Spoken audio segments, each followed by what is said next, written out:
اعوذ باللہ من الشیطان الرجیم، بسم اللہ الرحمن الرحیم۔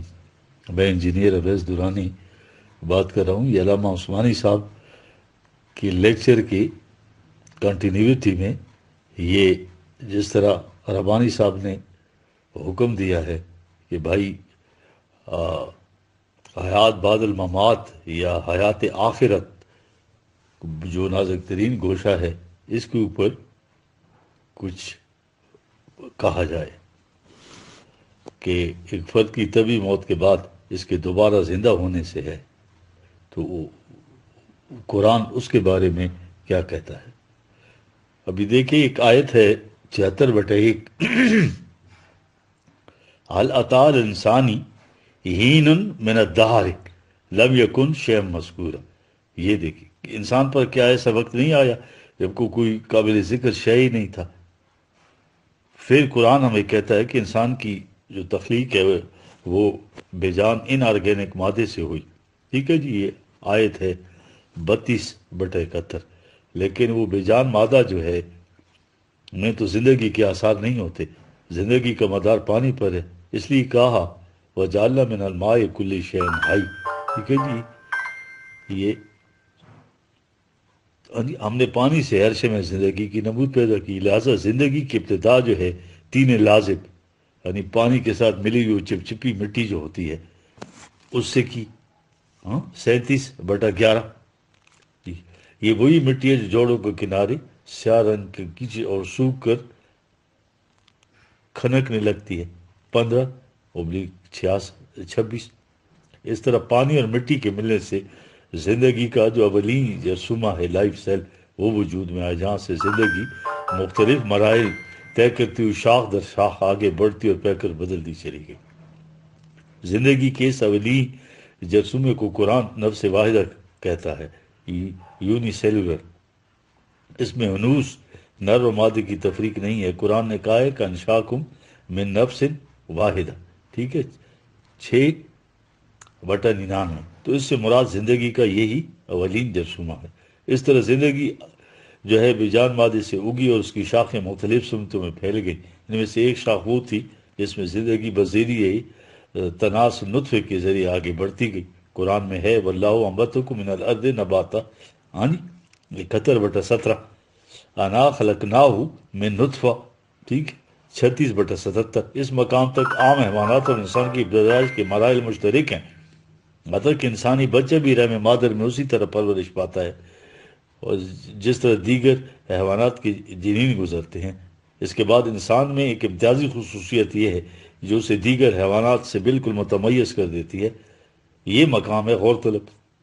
یہی وہ حقیقت ہے جہاں سے قرآن کا عطا کردہ تصور حیات جو ہے وہ میٹیریلزم کے تصور حیات سے الگ ہو جاتا ہے، اور یہی وہ خصوصیت ہے جس پر ہمارے دین کی ساری عمارت جو ہے اسی پر وابستہ، ہمارا ایمان اسی پہ ہے۔ سورہ سجدہ کی آیت بڑی غور طلب ہے، ٹھیک ہے، یہ ترجمہ آپ خود کرتے جائیے، یدبر الامر من السماء الی الارض ثم یعرج الیہ فی یوم کان مقدارہ 1000 سنۃ مما تعدون۔ یہ 32/5، یعنی اللہ کی مشیت کے مطابق ایک اسکیم طے پاتی ہے، اس کے بعد اسے عمل متشکل کرنے کے لیے وہ اس کا آغاز جو ہے نا پستی سے کرتا ہے، زمین سے کرتا ہے۔ اس طرح اس اسکیم کا گویا بیج بویا جاتا ہے، پھر اسکیم اپنے ارتقائی منازل طے کرتے ہوئی بتدریج اپنے مقام تکمیل تک پہنچتی ہے۔ وہ ان مراحل کو اللہ کے ایک ایک دن میں طے کرتی ہے، اور اللہ کا ایک ایک دن تمہارے انسانوں کو شمار و حساب سے ہزارہ سال کا ہوتا ہے، کہیں وہ کہتا ہے کہ 50 ہزار سال کا ہوتا ہے۔ اس طرح اس کی ہزارہ سال، بلینز آف ایئرس میں اپنے نقطۂ آغاز سے مقام تکمیل تک پہنچتی ہے۔ اسی اسکیم کی ایک کڑی انسانی تخلیق ہے، ٹھیک ہے نا۔ بدال خلق الانسان من طین، یہ 32/7۔ تخلیق انسان کی ابتدا بے جان مادے سے ہوئی، اور اس طرح زندگی اپنی ارتقائی منازل طے کرتی ہوئی حیوانی سطح پر آ گئی، جہاں جعل نسلہ من سلالۃ من ماء مہین۔ یہ آیت ہے 32/8۔ انسان کی پیدائش بذریعہ تولید قرار پائی، یہاں تک انسان اور حیوانات کے سلسلے تخلیق میں کوئی فرق نہیں تھا، دونوں ایک ہی مراحل سے گزرے، لیکن اس کے بعد انسانی سلسلہ حیوانی سلسلے سے الگ ہو گیا۔ اس طرح ثم سواہ ونفخ فیہ من روح، 32/9 اللہ نے انسان میں خاص اعتدال پیدا کر کے اس پہ اپنی روح کا ایک شمع ڈال دیا. یہ انسان کا مابل امتیاز درد ہے، یعنی اس میں الوہیاتی ڈیوائن انرجی کا ایک شمع آ گیا.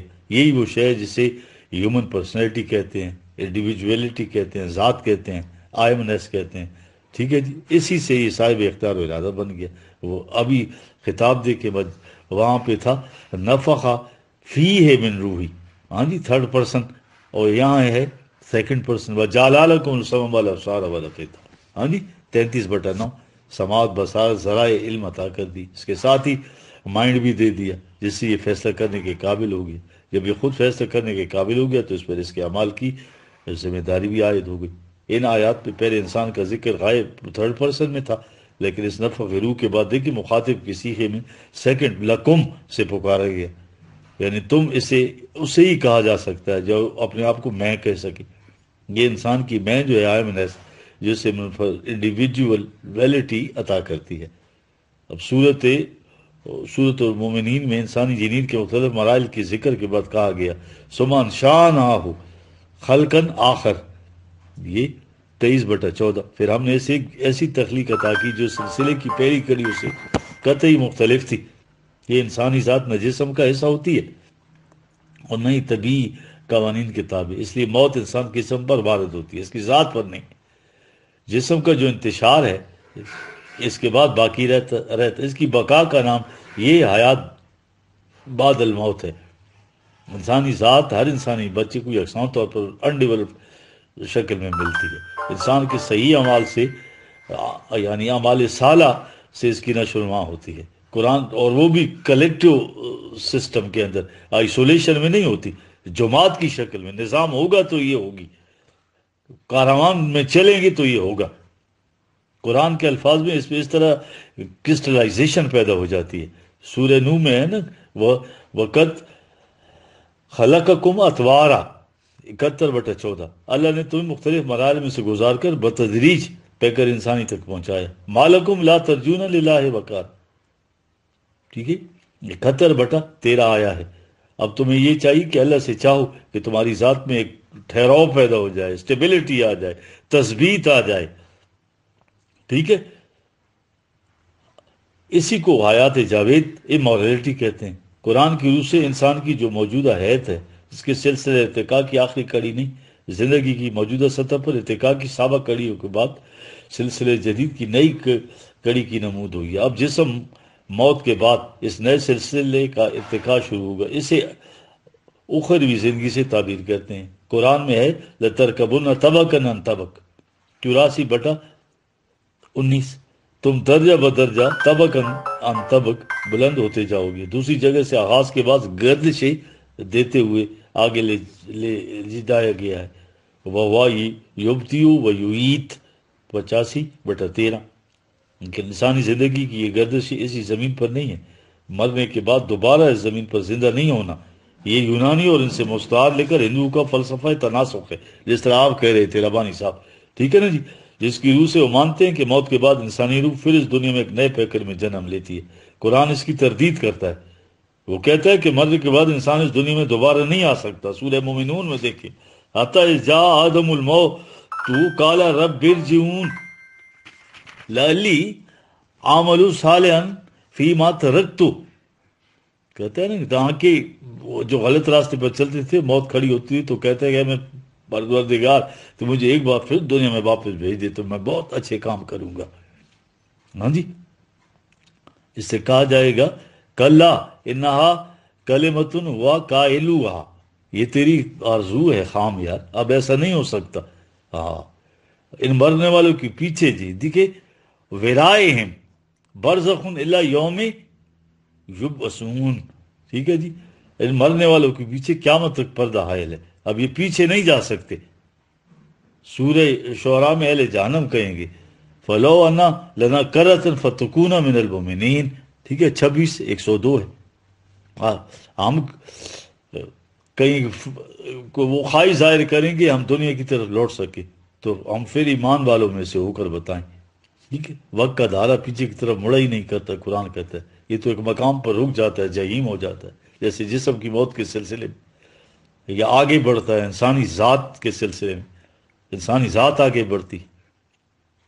اقبال کہتے ہیں نا، زندگی جوئے رواست و رواں خواہد بود، ایمے کوہنا جواں است و جواں خواہد بود. انسانی ذات کی بیداری کا نام یہ خود آگاہی، سیلف ایکچولائزیشن جو ہے، سیلف کانشیسنس، شعور خیش ہے. یہی شعور خیش مرنے کے بعد آگے چلتا ہے. سورہ زمر کو یہ حقیقت سورہ زمر میں بیان کی گئی ہے. اللہ یتوفی الانفس حین موتہا والتی لم تمت فی منامہا. موت اور نیند دونوں حالتوں میں اللہ تمہاری ذات، شعور، کانشیسنس کو سسپینڈ کر دیتا ہے. وَيَمْسُكُ الَّتِي قَضَىٰ عَلَيْهَا الْمَوْتَ وَيَرْسِلُ الْأُخْرَىٰ إِلَىٰ أَجَلٍ مُّسَمًّى. موت کی صورت میں سے وہیں روک لیتا ہے، واپس نہیں آنے دیتا، لیکن نیند کی صورت میں بیداری کے وقت واپس بھیج دیتا ہے. اِنَّ فِي ذَلِكَ لَآيَاتٍ لِقَوْمٍ يَتَّفَكَّرُونَ. اس میں ان لوگوں کے لیے جو غور و فکر کرتے ہیں حقیقت تک پہنچنے کی بڑی نشانی ہے. یہ 39/42. اسی شعور خیش کی بیداری سے انسان کہلانے کا مستحق ہے. یہ اگر شعور نہ رہے تو انسان حیوانات کی سطح پر آئے گا. یہ شرف انسانیت کی انتہائی تذلیل اور المناک عذاب ہے. اس لیے جماعت مومنین کو متنبہ کیا گیا، وَلَا تَكُونُوا كَالَّذِينَ نَسُوا اللَّهَ فَأَنسَاهُمْ أَنفُسَهُمْ. ہے نا 59/19. دیکھنا ان لوگوں کی طرح مت ہو جانا جنہوں نے اللہ کو بھلا دیا. تو اس کا نتیجہ کیا ہوا کہ خود اپنے آپ کو فراموش کر بیٹھے. یہ اپنے آپ کو فراموش کرنا جو ہے یہ کفر ہے. احساس ذات مٹ جائے، جس طرح مغرب کا سارے جہنم بنائے ہوئے نا، ساری دنیا کو بھی خود بھی وہ مٹا دیا انہوں نے اپنی ذات کو، یقین ہی نہیں کرتے اس پہ. وہ انسانی سطح سے گر کر حیوانی سطح پر آ گئے. سورہ محمد میں ہے نا، وَالَّذِينَ كَفَرُوا يَتَمَتَّعُونَ وَيَأْكُلُونَ كَمَا تَأْكُلُ الْأَنْعَامُ. 47/12. ٹھیک ہے، بس حیوانی سطح کی زندگی ہے ان کی، ہماری بھی یہی ہے. آیات اخری کے منکرین کی دلیل یہ ہوتی ہے کہ انسانی جسم مرنے کے بعد گل سڑ کر ختم ہو جاتا ہے، مختلف عناصر میں تبدیل ہو جاتا ہے. ٹھیک ہے جی، اس لیے انسان کے دوبارہ زندہ ہونے کا سوال ہی پیدا نہیں ہوتا. ان منکرین کے مختلف اعتراضات ہیں جو قرآن، ہر ایک اعتراض کا قرآن نے جواب دیا. قد علمنا ما تنقص الارض منہ. جانتے ہیں کہ انسان کا کون سا حصہ ہے جسے زمین جو ہے گھٹا دیتی ہے، اور کیا یہ چیز باقی رہ جاتی، وہ بتا رہا ہے قرآن. وَعِنْدِنَا کتاب حفیظ. یہ 50/4. ہمارے پاس ایک قانون ایسا بھی ہے جو اس کے باقی رہنے والے حصوں کو محفوظ کر دیتا ہے. اس محفوظ شدہ چیز جو ہے یہ انسانی ذات ہے. اس کی تخلیق کے نو کس طرح ہوگی، اس کا پیکر کس قسم کا ہوگا، اس کی کیفیت کیا ہوگی مرنے کے بعد، اپنے شعور کی موجودہ سطح پر اس کا ادراک نہیں کر سکتے. ٹھیک ہے، ہمیں تو بڑے لمیٹڈ پرسیپشنز ہیں ہمارے، اور وہ زندگی اس محسوس دنیا کی زندگی نہیں ہوگی، اس لیے ہم اس کا احاطہ نہیں کر سکتے. لیکن قرآن نے بار بار یہ کہنے کے باوجود کہ وہ زندگی سے بالکل مختلف ہوگی، اسے سمجھایا ہے. موجودہ زندگی کی تمثیلات کی روح سے اس کے سوا ہمارے لیے سمجھنے کا اور کوئی طریقہ ہو نہیں سکتا تھا. مثلا عام انسان دیکھتے ہیں کہ انسانی لاش کو زمین میں دفن کر دیا جاتا ہے. ٹھیک ہے جی، تو قرآن حیات نو کو اس طرح سمجھایا قرآن جیسے وہ قبروں سے نکل کر کھڑے ہوں گے. مثلا بنی آدم کو کہا فیہا تحیون و فیہا تموتون. ٹھیک ہے، ومنہا تخرجون. یہ 7/25. تم ایسی زمین پر رہنا، ایسی میں مرنا، ایسی تمہیں پھر نکال کر کھڑا کیا جائے. سورہ طٰہٰ میں ہے منہا خلقناکم و فیہا نعیدکم و منہا نخرجکم تارۃ اخری. ٹھیک ہے، 20/55. تمہیں ہم نے زمین سے پیدا کی، ایسی میں ہم لوٹائیں گے، پھر اسی سے تمہاری جو ہے تخلیق نو ہوگی. اب ہم سب کو معلوم نہیں کہ انسان کا پتلا بنا بنا زمین سے تو باہر نہیں آ گیا تھا. زمین سے پیدا کرنے سے مراد زندگی کا آغاز ہے یار. سو موت کے بعد زمین سے بار دیگر پیدا کرنے سے بھی مراد یہ نہیں کہ قبر سے انسانی جسم زندہ ہو کر کھڑے ہو جائیں گے. یہ تجدید حیات مقصود ہے. اس سے دوسرے مقام پر ہے وَاللَّهُ أَنبَتَكُم مِّنَ الْأَرْضِ نَبَاتًا ثُمَّ يُعِيدُكُم فِيهَا وَيُخْرِجُكُم إِخْرَاجًا. یہ 71/17-18. یہ 71/17-18. اللہ نے تمہیں زمین سے نباتات کی طرح اگایا، پھر تمہیں اسی میں لوٹا دیتا ہے، پھر تمہیں دوبارہ نکالے گا. ایک جدید انداز کا نکالنا. کہیں کہا ہے کہ ان اللہ یبعث من فی القبور. دیکھ رہے ہیں 22/7. اللہ انہیں کھڑا کرے گا جو قبروں میں ہے. ظاہر ہے یہاں یہ مراد نہیں قبروں میں سے مردوں کو اٹھا کھڑا کرے گا، اس لیے کہ ایسی صورت میں مردوں کو کیا ہو جو قبروں میں دفن ہی نہیں ہے، جلا دیے جاتے ہیں، پانی میں بہا دیے جاتے ہیں، یوں پھینک دیے جاتے ہیں، بجلی کی رو سے راکھ بنا دیتے ہیں مشین میں. مقصد اس سے صرف سمجھانا ہے بعض مقامات پر قبور کے بجائے اجداث کہا گیا، ٹھیک ہے نا، یاد دیکھیں نا 70/43، 54/7، 36/51۔ سورہ یاسین میں مرکت کہا گیا ہے جس کے معنی خوابگاہ کے ہیں، ہاں جی، یہ 26/52۔ کہیں کہا ہے وہ تمہیں آواز دے کر بلائے گا اور تمہیں زمین سے نکل کھڑے ہوگی، 30/25۔ ان لوگوں کے اعتراض تھے نا کہ جب جسم ریزہ ریزہ ہو جائے گا تو انسان کس طرح دوبارہ زندہ ہو سکتا ہے؟ کہا ہم نے تو اس پر بھی قادر ہے کہ اس کی پور پور کو درست کر دے، 75/4۔ یہ ہے ان محسوس مثالوں سے بات سمجھانے کے ساتھ ہی اس بات کی وضاحت کر دی کہ اس زندگی میں موت کے بعد جو انسانی، وہ اس طرح انسانی پیکر نہیں ہوگا یار، مٹیریل سے نہیں بنا ہوگا، اس قسم کی تخلیق نشأت ثانیہ ہوگی جسے تم سمجھ نہیں سکتے، تمہارے پرسیپشن سے بیانڈ ہے۔ اللہ نے کہا نا اللہ قادر ہے ہم اس پر، اللہ ان نبدل امثالکم ننشئکم فی ما لا تعلمون، 56، 60، 61، تمہارے پیکروں کو بدل دیں گے اور تم ایسی کیفیت کے ساتھ زندہ کریں گے جسے تم اس وقت نہیں سمجھ سکتے۔ سورہ لقمان میں جائی لطیف اشارہ ملتا ہے انسان کی تخلیق کے، کہا کہ اسے نفس واحدہ سے پیدا کیا، بے جان مادے کے ساتھ پانی کی آمیزش سے پہلا جرثومہ، ٹھیک ہے، اس آب و گل کے امتزاج ہی سے ظہور میں آیا تھا نا، لیکن خصوصیات کا حامل تھا جو نہ آب میں تھی اور نہ گل میں۔ یہ تخلیق کے نوع سے یکسر مختلف تھی یار، حقیقت کو سامنے لائی۔ ما خلقکم ولا باسکم الا کنفس واحدہ، 31/28۔ تمہاری جو تخلیق تھی اولین اور دوبارہ باسط جو ہے نفس واحدہ کی طرح ہے، جس طرح وہ اولین جرثومہ حیات اپنے غیر ذی حیات ذرائع کو پیچھے چھوڑ کر ایک جدید کیفیت کا حامل بن گیا تھا، اس طرح انسانی ذات اپنے موجودہ خاکی پیکر کو پیچھے چھوڑ کر سفر حیات کی ایک ایسی وادی میں داخل ہو جائے گی جس کا ہماری بیانڈ ہمارے پرسیپشن میں نہیں آ سکتا۔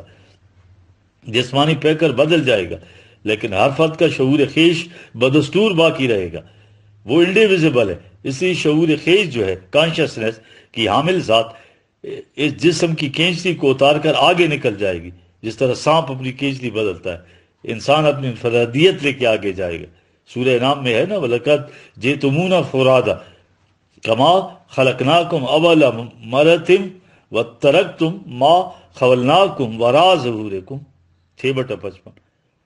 ہم نے جس طرح تمہیں پہلی بار پیدا کیا اسی طرح اپنی انفرادیت لیے ہمارے پاس آؤ گے، انڈیویجویلٹی لے کے آؤ گے، ذات لے کے آؤ گے، نفس لے کے آؤ گے، بس جو اضافی چیزیں تمہیں ملی تھی سب پیچھے چھوڑ جاؤ گے۔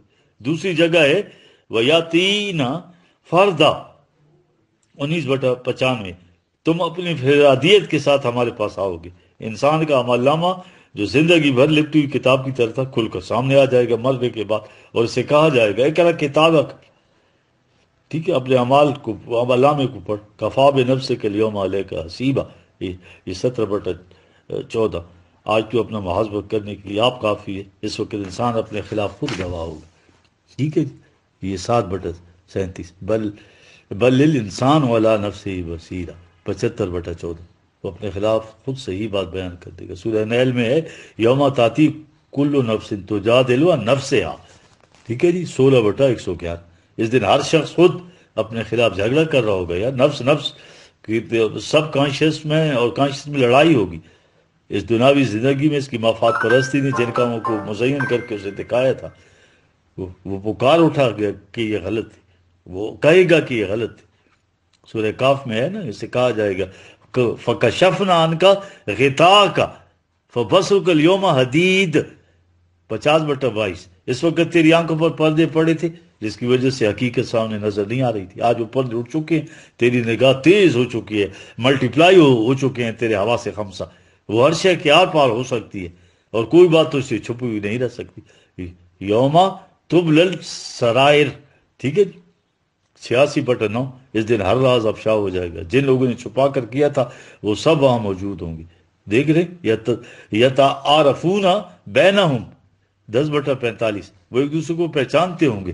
جن غلط سلاکار دوستوں کے بہکاوے میں آ کر اس نے تخریبی کام کیے تھے ان کو طلب کہے گا یا ویلتا لیتنی لم اتخذ فلانا خلیلا، 25/28، کاش میں نے فلاں کو اپنے دوست نہ بنایا ہوتا۔ جو منافقین اپنے رفقا کو دھوکے دیتے تھے وہ سارے سامنے کھل جائیں گے، ان کی اصل حقیقت بے نقاب ہو جائے گی، دوزخ میں ہوں گے اور مخلص مومنین جنت میں، اور ان کی دونوں کے درمیان ایک جو ہے تو دیوار حائل ہوگی، اس میں دروازہ بھی ہوگا۔ 57/13 وہاں جو فریبکار اور ڈیسیپٹو مذہبی یہ پیشوائے ہیں، ان کے سادہ لوگ متبین میں وہ دیکھو نا جو ڈائلاگز ہوتے ہیں ہوئے ہیں ان کے درمیان زبردست قسم کے، 37/21-22 لیڈروں میں اور عوام میں جنہوں اپنا اہلکار بنائے کرتے جھگڑا ہوگا، اس کا ذکر قرآن کے مدد مقامات پر آئے۔ یہ دیکھیں نا، یہ ساری 40/47 سے لے کے 49 آیا تک، پھر 38 سورہ میں 60ویں آیا، 34 میں جو ہے نا یہ آپ دیکھیں 32-33، اور 33 سورہ میں 67 اور 68 مختلف جماعتیں جہنم ایک دوسرے پہ لعن طعن کریں گے اور کہیں گے انہوں نے گمراہ کیا تھا۔ اس وقت جو عذاب میں مبتلا ہوں گے، ٹھیک ہے، وہ باسط حسرت و ریاض پکار اٹھیں گے، یا لیتنی کنتو ترابا، ٹھیک ہے، 78/40 اے کاش میں انسان ہونے کے بجائے مٹی کا تودہ ہوتا تو اس مصیبت میں گرفتار نہ ہوتا۔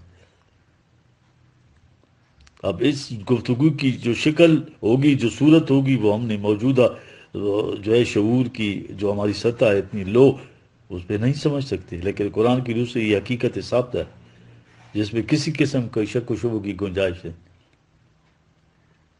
اب انسانی ذات اور حیات بعد الممات کی ساری بحث جو ہے قانون مفاقات عمل کی بنیاد پر استوار ہوتی ہے یار۔ اس کے یہ معنی نہیں کہ چونکہ نظریات کے بغیر قانون مفاقات عمل کا عقیدہ ناقابل تسلیم رہ جاتا ہے، اس لیے نظریات کو بطور دلیل وضع کیا گیا۔ صورت یہ نہیں، اللہ نے کائنات خود انسان کی تخلیق کس طرح سے کی ہے، اس میں قانون مفاقات عمل، انسانی پرسنالٹی، حیات بعد الممات کے تصورات بطور حقیقت سامنے آ جاتے ہیں۔ اگر یہ سلسلہ تخلیق میں ایکسیڈنٹل ہوتا تو پھر یہ تمام تصورات بے بنیاد رہ جاتے، لیکن قرآن کہہ رہا ہے کہ کائنات اور انسان کی تخلیق پرپسفل ہے یار، یہ یوں کھیل تماشا کے طور پہ نہیں آیا۔ سورہ دخان میں دیکھیے، وما خلقنا السماوات والارض وما بینہما لاعبین، ٹھیک ہے جی، وما خلقناہما الا بالحق ولکن اکثرہم لا یعلمون، 44/39 یعنی بالحق کنکریٹ پیدا کی ہے، محسوس شکل میں پیدا کی ہے، اس میں ٹینجیبل ہے یہ، لیکن اکثر لوگ علم و بصیرت سے کام لے کر اس حقیقت پر غور نہیں کرتے۔ مقصد تخلیق قرآن نے کیا بتایا کائنات کا، وہ خلق اللہ السماوات والارض بالحق ولی تجزی کل نفس بما کسبت وہم لا یظلمون۔ دیکھیں 45/22 اللہ نے سلسلہ کائنات کو بالحق پیدا کیا تاکہ ہر شخص کو اس کے اعمال کا پورا بدلہ مل جائے اور کسی پر ظلم و زیادتی۔ ابھی تک تو ہمیں پتہ نہیں ہے، لیکن سائنس یہ بھی معلوم کر لے گی کہ کائنات کا پرپس کیا ہے۔ خود انسان کے متعلق کہا، افا حسبتم انما خلقناکم عبثا وانکم الینا لا ترجعون، کیا تم یہ سمجھتے ہو کہ بھائی یوں بلا مقصد تمہیں پیدا کیا اور تم اکاؤنٹیبل ہی نہیں ہو؟ فتعالی اللہ مالک الحق، ٹھیک ہے، یہ 23/116 اللہ جو مبنی بر حقوقت قوت و اقتدار کا مالک ہے یار، اس سے بلند ہے کہ اس قسم کا تصور اس کے متعلق کام کہ بلا مقصد کھیل تماشے کرتا رہتا ہے اور چیزیں پیدا کرتا رہتا ہے، کوئی پرپز ہی نہیں۔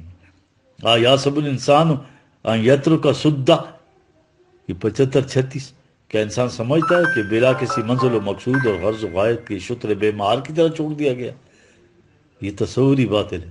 کاروان زندگی بے منزل نہیں، انسان کی تخلیق بے مقصد نہیں، اس کی زندگی کا ایک سانس یہ بتا رہا ہے کہ اپنے مقصد کی طرف جا رہا ہے یا اس سے دور ہٹ رہا ہے۔ اسے ہنوز بہت سے ارتقائی منازل طے کرنے اور سطح عرض پر اس کی زندگی کا مقصد یہ ہے کہ اپنی ذات کی اس طرح نشو و نما کرے کہ فزیکل ڈیتھ کے بعد وہ آگے بڑھے اور بلند ہونے کی اس کی جو ریئل سیلف ہے، ایک تو فزیکل سیلف ہے، ریئل سیلف اس قابل ہو جائے۔ موت در حقیقت جو ہے یہ ٹیسٹ ہے کہ اپنے اس مقصد میں کس حد تک کامیاب ہوا ہے، وہ اپنی ذات کو اس نے نشو و نما کیا ہے یا نہیں۔ خلق الموت والحیات لیبلوکم ایکم احسن عملا، 67-2، ٹھیک ہے، موت اور حیات یہ جو پیدا کیا گیا اس لیے کہ اس نے عمل کے مواقع میسر ہوں، ٹھیک ہے۔ سورہ یونس میں کیسا قرآن کہہ رہا ہے، انہو یبدأ الخلق ثم یعیدہ لیجزی الذین آمنوا وعملوا الصالحات بالقسط، ٹھیک ہے، 10/4۔ وہ تخلیق کی ابتدا کرتا ہے اللہ، پھر اسے گردش دیتا ہے تاکہ جو لوگ زندگی کے حقائق پر یقین رکھ کر صلاحیت بخش کام کرتے ہیں انہیں اپنے اعمال کا عدل و انصاف کے ساتھ بدلہ مل جائے۔ حیات بعد الممات اسی مقصد کو پورا کرنے کی اگلی کڑی ہے۔ ان ھذا لہوا حق الیقین، 56/95، یہ ایک مسلمہ حقیقت ہے یار، جس میں کوئی شبہ ہی نہیں ہے، کوئی شک ہی نہیں۔ اب جو حیات بعد الممات سے انکار کرتے ہیں، یہ مغرب کی سوسائٹی پہلے بھی تھی، شروع سے آج چلا آ رہا ہے یہ سلسلہ۔ اصل میں حیات بعد الممات جو ہے دین کی بنیاد ہے یار، تکمیل شرف انسانیت کی پروگرام کی بڑی انسکیپیبل کڑی ہے یہ، اس لیے